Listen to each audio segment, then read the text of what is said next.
Excel ফরম্যাটিংয়ে আমরা এখন কথা বলবো কন্ডিশনাল ফরম্যাটিংয়ের। Conditional formatting means formatting using a condition, মানে যখন আমাকে আমার ডাটার ওপরে কোনো রুল লাগিয়ে ফরম্যাট করতে হয় তখন আমরা কন্ডিশনাল ফরম্যাটিং ইউজ করি। আমাদের সামনে স্ক্রিনে কন্ডিশনাল ফরম্যাট নামে একটা শিট ওপেন আছে। এখানে সাপোজ আমাদের কাছে একটা কলাম অ্যাভেলেবেল আছে নিউ স্যালারি। এখন আমাকে চেক করতে হবে যে আমার এই নিউ স্যালারিতে যা কিছু ভ্যালু আছে সেটা কোনো পার্টিকুলার স্যালারি থেকে বেশি আছে। সো এই কারণে আমরা কন্ডিশনাল ফরম্যাটিং ইউজ করব। আমরা আমাদের হোম ট্যাবের মধ্যে কন্ডিশনাল ফরম্যাটিং বাটন দেখতে পাবো। এখানে আমাদের কাছে অনেক ধরনের অপশনস আছে, যেমন highlighting cells, top bottom rules, data bars, colour scales. এখন এদের এক এক করে দেখব। সবার প্রথমে আমি দেখব যে যদি আমাকে কোনো সেলকে হাইলাইট করতে হয় তাহলে আমাকে সেই সেলগুলোকে হাইলাইট করতে হবে যেগুলো greater than, less than, between বা ইকুয়াল টু আছে। সাপোজ আমি এখন করতে চাই গ্রেটার দেন। যখন আমরা এটা করি তখন এক্সেল নিজে থেকেই একটা অপশন সিলেক্ট করে দেয়। এটা এখানে আমাকে বলছে যে এই ভ্যালুর থেকে বেশি, আর ফরম্যাটিং যা হবে সেটা light red fill with dark red text. যদি আমি এরকম না চাই, ইয়েলোর সাথে ইয়েলো চাই, বা লাইট রেড ফিল চাই, বা শুধু আমি রেড টেক্সট করতে চাই, বা আমি শুধু রেড বর্ডার চাই, যে ধরনের ফরম্যাটিং আমি চাই, যদি আমাকে কোনো কাস্টম ফরম্যাট করতে হয়, সাপোজ আমি এর ফন্ট চেঞ্জ করতে চাই বা কোনো আলাদা কালার ফরম্যাটে দেখতে চাই, তো আমি এখানে যে কোনো ধরনের ফরম্যাট ইউজ করব, তারপর একে ওকে করে দেব। সো কন্ডিশনাল ফরম্যাটিংয়ের মধ্যে আমাদের যে স্যালারি 96,000 ছিল, সাপোজ আমি একে 98,000 করে দিলাম, আর with yellow fill and yellow text করলাম। যখনই আমি ওকে করলাম তো আমরা দেখতে পাচ্ছি যে আমাদের নিউ স্যালারির কলামের মধ্যে যে স্যালারিগুলো 98,000-এর থেকে বেশি, সেই সব স্যালারিগুলো হাইলাইট হয়ে গেছে। এখন ধরা যাক যে আমাদের কাছে একটা এক্সেল শিট আছে যার মধ্যে 1000 নাম্বার অফ রোজ আছে, আর আমাকে শুধু একটা পার্টিকুলার ভ্যালু বা তার ওপরের ভ্যালুসগুলোকে চেক করতে হবে। তাহলে কন্ডিশনাল ফরম্যাটিং ইউজ করে ইজিলি ওই সেলগুলোকে আমরা দেখতে পারি। কন্ডিশনাল ফরম্যাটিং যেটা হয় সেটা ডাইনামিক নেচারের হয়ে থাকে। ডাইনামিক নেচার মিন্স, দেখি তাহলে, সাপোজ এখানে 32,000 যে স্যালারি আছে, এই নিউ স্যালারি হয়ে গেল 99,200। সাপোজ একে আমি চেঞ্জ করে 12,000 করে দিলাম, আর যখনই এন্টার প্রেস করব তো দেখতে পাবো কন্ডিশনাল ফরম্যাটিংয়ের সেল থেকে ওই ফরম্যাটিংটা বেরিয়ে গেল।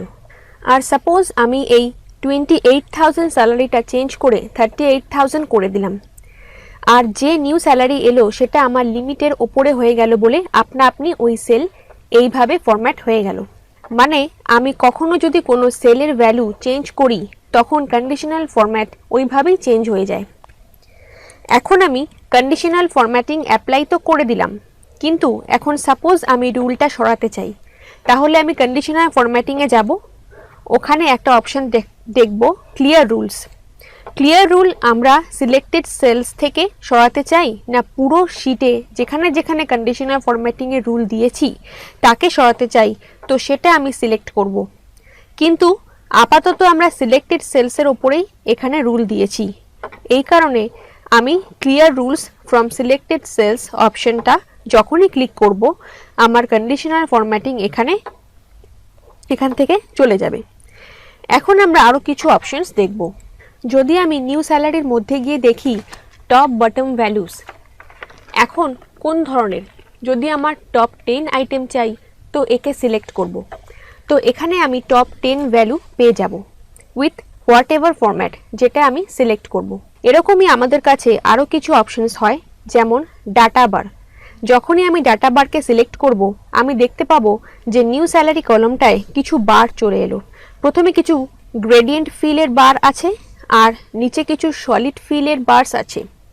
যখনই আমি কোনো একটা বারকে সিলেক্ট করব আর যখনই আমি আমার কলমটাকে বাড়িয়ে দেব তো দেখব যে বার্সগুলো আপনা আপনি বড় হয়ে যাচ্ছে।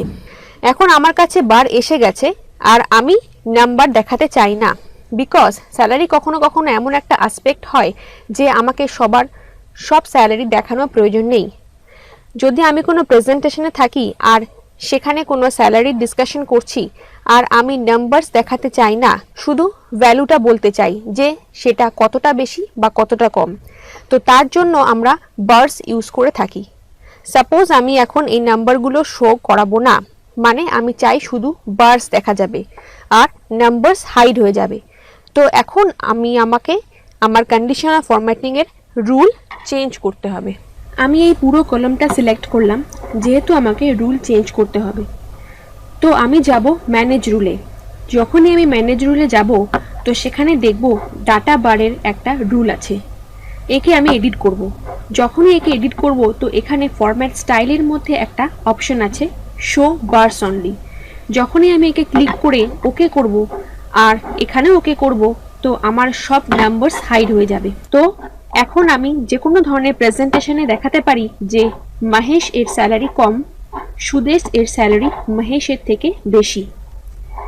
এখন সাপোজ এই রুলটা আমি আবার সরিয়ে দিতে চাই আর আমি চাই যে আমার নাম্বারস দেখা যাক। তো আমি আবার এই কলামটা সিলেক্ট করব, কন্ডিশনাল ফরম্যাটিংয়ে গিয়ে ম্যানেজ রুলে যাব। যদি আমার শিটে এই রুল ছাড়াও আরও কিছু রুল থাকতো, তো সেই সবগুলো এখানে এসে যেত। আমি একে সিলেক্ট করে এডিট রুলস করব।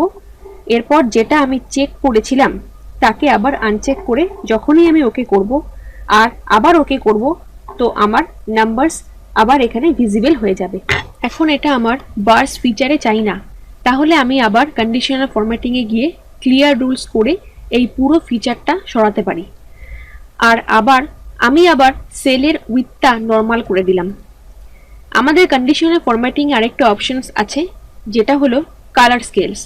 তো আমি যখনই কালার স্কেলকে ইউজ করব, আমার কাছে এখানে আলাদা আলাদা কালার অপশনস অ্যাভেলেবেল আছে। যখনই আমি একে সিলেক্ট করব, তো আমরা দেখতে পাবো যে এখানে বেসিক্যালি 3টে কালার আছে, কিন্তু এটা 3টে কালার না, এটা অ্যাকচুয়ালি লাইট অ্যান্ড ডার্কের কম্বিনেশন। মানে হলো যে স্যালারি সবচেয়ে বেশি যেটা, ওটা অনেক গ্রিন, তার চেয়ে যেটা কম সেটা অল্প গ্রিন, আর যেটা সব থেকে কম সেটা রেড। একে চেক করার জন্য আমি সেলকে সিলেক্ট করব। ডাটাতে গিয়ে আমি যখনই একে শর্ট করব, তো দেখতে পাবো যে যেটা আমার হাইয়েস্ট স্যালারি ছিল ওটা নিচে চলে গেল, আর যেটা লোয়েস্ট স্যালারি সেটা ওপরে চলে এলো। আবার 91 থেকে শুরু করে 124,000 পর্যন্ত যেভাবে আমাদের স্যালারি বেড়ে যাচ্ছে, কালারের শেডও আপনা আপনি চেঞ্জ হয়ে যাচ্ছে। সো এটা ধরে নিলেই হবে না যে এখানে 3টে কালার আছে। যদি আমাদের কাছে থাউজেন্ডস অফ ডাটা থাকতো, তাহলে যেরকম ভাবে আমাদের স্যালারি ডিফারেন্স হতো, সেরকম ভাবে আমাদের কালারসটাও ডিফারেন্স চলে আসতো। এখানেও যদি আমি নাম্বারসকে হাইড করতে চাই, যেরকম ভাবে আমরা বার্সের ক্ষেত্রে করেছিলাম, সেরকম ভাবে আমি এখানেও নাম্বারসকে হাইড করতে পারি। এখন এই রুলটা আমি এখান থেকে সরিয়ে দিচ্ছি। সো কন্ডিশনাল ফরম্যাটিংয়ে এখন আমরা যেটা ইউজ করতে যাচ্ছি সেটা অনেকেরই অনেক বেশি পছন্দের, সেটা হলো আইকন সেটস। যখনই আমি কোনো একটা আইকনের ওপর মাউস হোভার করব, তো প্রিভিউতে দেখতে পাবো যে ওই সেলের মধ্যে কিছু আইকনস অ্যাড হয়ে যায়। এটা শো করে যে এটা কতটা কম বা কতটা বেশি আছে, বা এদের ডিফারেন্স কতটা। সো কন্ডিশনাল ফরম্যাটিং আমরা দেখলাম যে যদি আমাদের ডাটার ওপরে কোনো কন্ডিশন থাকে আর ওই কন্ডিশন অনুযায়ী আমরা ডাইনামিক্যালি ওই পার্টিকুলার সেল বা পুরো কলামকে ফরম্যাট করতে চাই, তাহলে সেটা আমরা কন্ডিশনাল ফরম্যাটিং ইউজ করে করতে পারি।